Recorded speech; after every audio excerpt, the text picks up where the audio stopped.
This meeting is being recorded. For problem 4 from chapter 16, we are going to take a look at these three dienes, which are isomers, right? These are isomeric dienes, another way of saying that. And in part A, we are asked to consider these three compounds and determine which compound will liberate the least amount of heat when hydrogenated with 2 moles of hydrogen gas, and then describe why or tell us why. So all three of these isomers would result with the same product, this ethyl cyclohexane, upon hydrogenation with 2 moles of hydrogen gas. But only one of these three is from a conjugated diene, right? One of these three starting materials.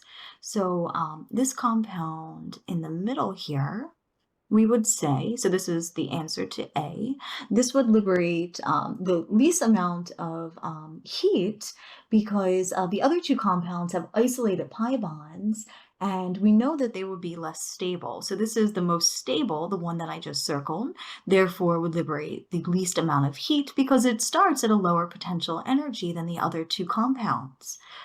Let's take a look at part B and see if we can rationalize the same way. So we know that we're going to have the same product, so the same endpoint with our stability, but our starting material, if we used this guy here,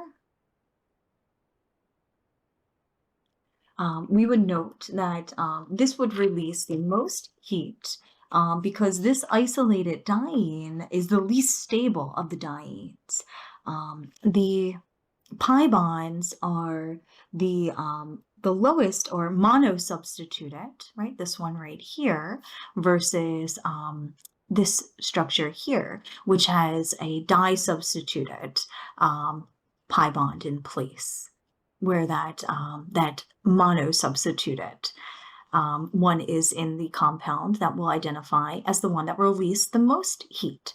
So again, due to the substitution, having a monosubstituted versus a di or tri-substituted diene in our third structure. So for part A, the one that's circled in the middle would liberate the least amount of heat, and then for part B, the one that would liberate the most heat is the first structure that's circled.